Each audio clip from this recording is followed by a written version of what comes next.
bad for me. Edgy, bad for me. Joking, bad for me, but I give in so easily. And that's best. What's so funny about this quote-unquote Gooner-Baits is that if you take video games way back in the day, like take it back to the past, say early 2000s, if you're complaining about a lot of the characters are very fan service-ish, it's coming from someone that doesn't like fan service in the things I watch or play. It was far more frequent and regular thing back in the day, far more, especially fighting game characters. It was much more prevalent than it is right now. Yet no one was really complaining. That's obviously because it wasn't an internet era back then. There's no social media. But also because I think back then gamers in general were far more dedicated and they didn't really complain. They just loved video games back then. That's all they care about. Now, video games are huge. Like the video game culture is far bigger now. Gaming is far more mainstream. It's much more of a bigger casual audience. Even back then, video gamers weren't complaining about the difficultiness of a video game, unlike now. But imagine those characters back then, now. For example, imagine characters like Bayonetta. I'm not even a fan of Bayonetta. I've only touched a bit and I was thrown off on the fan service. It was a bit too much for me. Will you quit calling me mummy?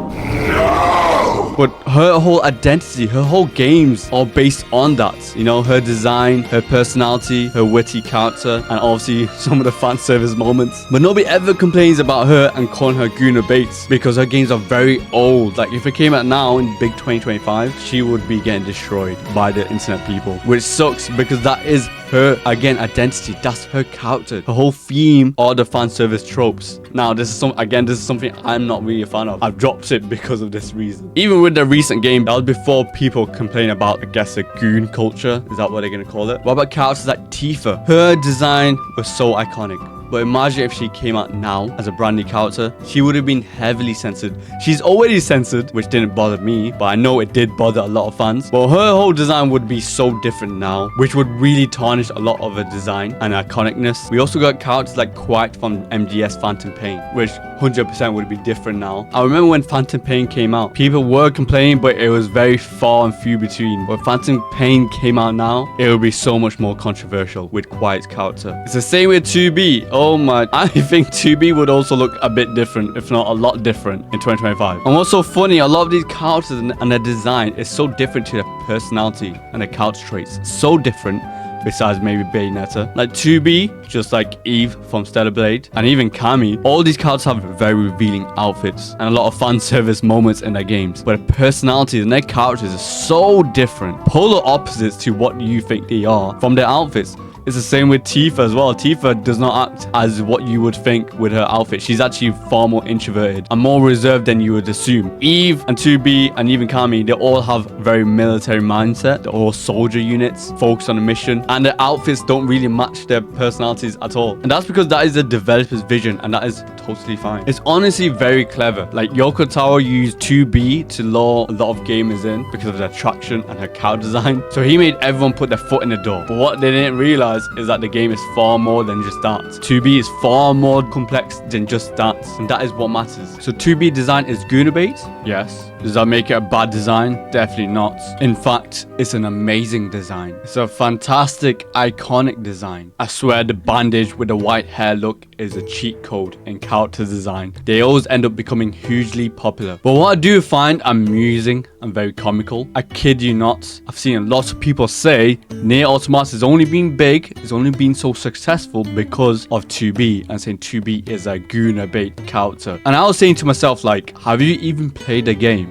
Because if that's a message you got from playing Nier Automata, then you definitely been playing with your eyes closed and your ears closed. Because that is definitely not the message Yoko Taro tried to convey in Nier Automata, not at all. And these very same people are also saying that 2B is very overly sexualizing a female character, and implying that this is not empowering females. If you truly play the game, you would know 90% of the roster, 90% of the characters in Nier Automata are made up of females. I get it, they're not biologically human, but in portrayal they are females, with the exception of 9S, which to my memory, he's like the only male character in a good side, in a good team. Even if you look at the military branch, the soldiers in Nier Automata, they are mostly female characters. If not all of them that we have seen in Nier Automata were females. And if you look at the history, that field, soldiers in general, according to history, are mostly dominated by males. In history is the men that went to war. But in Nier Automata, Yoko Tara's like flipped the scripts. So indirectly, Yoko Taro is actually empowering women. I think most people that played and finished Nier Automata, all 3 endings, we all had the same epiphany. We wasn't thinking about, oh wait, most of the characters are females, or this is a very good male character, female character, whatever it is. Instead, we was thinking about the world of Nier. We all had like a psychological, philosophical crisis upon finishing Nier Automata, which is the main impact Yoko Taro tried to do. And not saying stuff like Nier Automata is only successful because of 2B and 2B's design. To say you haven't played the game. So 2B design, yes, it's Gooner-Bait. Is it sexualized? Yes, according to Yoko Taro, it is. Even though that could be satire or sarcasm, because we do not know what goes on in Yoko Taro's brain. Yoko Taro is not even the character designer for Nier Automata as well, though he does have the final say. And while I would like for her to have trousers on, right, or be less revealing, because that is just my preference and I don't want to be distracted. However, this would harm and lessen the iconic design of 2B. Like, every part of her design is intentional. Every component to it is what makes it memorable, unique, and appealing to gamers. It is what makes it a legendary design. Adding trousers to her would definitely devalue that. Gooner-Bait design, yes, but this design that you all called Gooner-Bait is far superior and objectively a better character design than these other tamed, realistic, human-looking character designs, especially coming from Western game developers. And I've said this many times, but this is coming from someone that don't like fan service. I have to make that clear. And it's the vision and design choice that the developers and character design artists intended. At the end of the day, it's their creation, and considering the fact they are expertise in their fields, they shouldn't really listen to us that are complaining. And someone I saw online made a very good point, is that they call Stellar Blade a goon game, but they never say anything about Last of Us. And what I mean is, Last of Us actually has a corn-ish moment. They legit have 2 people banging out naked. Stellar Blade, from my knowledge, I've not finished that game, but from my knowledge, it has none of that. Has fan service moments, yes, but has 0 people smashing. It has 0 of that. I would have known. It would be all over online if that was the case. So which is worse? You got Stellar Blade, that's regarded as the goon game with goon-ish characters. Then you got Last of Us, which has 0 fan service, but legit has a smashing scene with naked characters. Which is worse? It's clearly the Last of Us. Yes, there's a lot of fan service in Stellar Blade, don't get me wrong, in literally like every moment. But I rather see that as someone that don't like fan service than playing a game where 2 characters are making out. When someone mentioned that, I was like, that's a very good point, because Stellar Blade is baiting the goon. It's Gooner-Bait, as what people say. But Last of Us, there's people in that game that's actually gooning. And another character like Zero Suit Samus from Nintendo. That's me, there's a bunch of characters back in the day, man. There's so many characters. And I'm not going to name anymore because I'm going to give you guys too much sources, which I ain't going to do. Put your dick away, Walter. Like Cammy from Street Fighter is another example. She would not look like that if she came out in 2025. No way. She would have been censored a lot more. I know she does have the outfit in Street Fighter 6, but that's probably because of the legacy of the character. They kind of have to keep that intact now. They can't change it. If you look at something like the Cammy outfit in Overwatch 2 for that collaboration, they definitely censored the outfit there. Before people come at me and say, oh, this guy's a gooner. He's a gooner. He's elite level gooner, rank 1 gooner, whatever you may say. I'm telling you right now, I'm not a fan of fan service. I don't like fan service in what I consume. That being movies, games, anime, especially anime. Like, I don't like it. It throws me off and very distracting. But if it's in a game, I can easily ignore it. At the end of the day, this is the developer's vision. If they want to put in, they can. It doesn't really bother me. Even though I prefer it out, I can easily ignore it. Is that Tifa? Tifa is probably one of my favorite female characters in a video game. And her outfit is somewhat revealing, especially in the PS1 game, even though it's just polygons. But what made me like and really love the character is essentially that.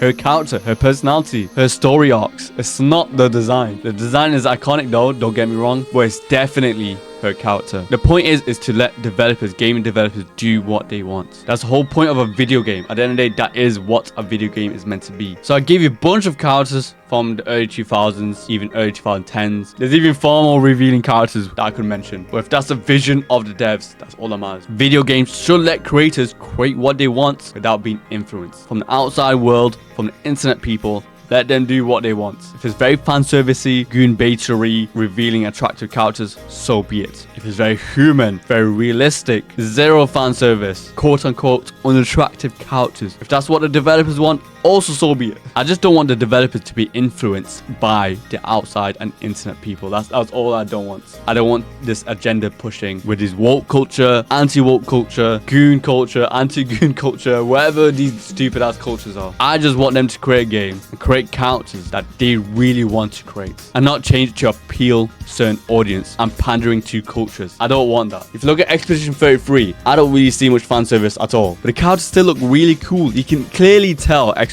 33 devs, they were not influenced at all from the outside people or the internet people. They just really wanted these characters on and they really liked it and they stuck with it. Then you get characters like Final Fantasy, which does have some characters that look very fan service-ish, but if that's their vision and the characters do look appealing, that's all that matters. Just let the devs do what they want. Personally speaking, I do like characters that's attractive. That's just natural. And my definition of attraction is different to what you may think, you may mean of attraction. I'm not talking about being braked up, extending your bus or so to reach limit break. No. None of that. For attraction, I'm talking about the style factor, the hype factor, the badass and cool factor, the fashion sense or fashionable factor, the design factor, the art style factor, the unique and creative factor. There's so many other factors to talk about when it comes to attraction of a character. And often than not, these are characters that look like supermodels. The good looking, model looking characters, they tend to fit those criteria. Like if I put a comparison right here, who would you be more likely to pick or wanting to play? It's clearly going to be the better looking character. It's just natural because of all the factors I mentioned. It's a full package. It's not just better looking character, which does play a part, but it makes sense because at the end of the day, this is a video game. One of the biggest and best thing about a video game, one of its appeal, as it should be,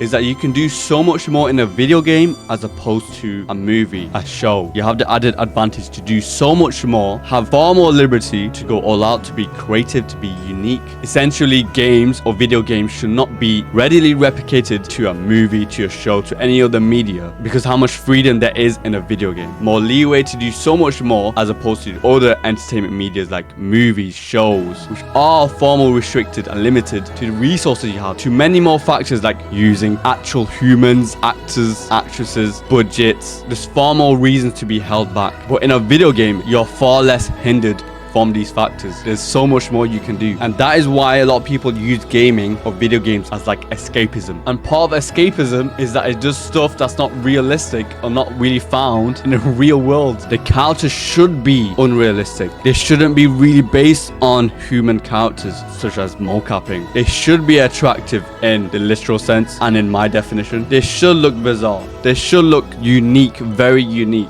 and different. Their parents should look like a character that doesn't exist in the real world, because at the end of the day, this is a video game. The developers, they can do what they want. I'm straight than Masamune, but if I'm playing a video game with a male protagonist, I'd rather have that character to look as cool and has the source and just farming aura like Dante, as opposed to looking like a goblin. Because if I want to play a goblin, I'll just look at the mirror. One of the whole point of a video game is to play as these unrealistic, fashionable, attractive yet bizarre looking characters. That is essentially what video games are, especially way back in the day when video games first was popping off. I say early 2000s. This played more of a significant reason back then. But now I just think people are just love to complain, especially with social media like Twitter. But that's why let me know what you guys think. Do not go crazy. Do not go wild in comments below. I swear this might be a controversial, sticky topic to talk about. Sticky.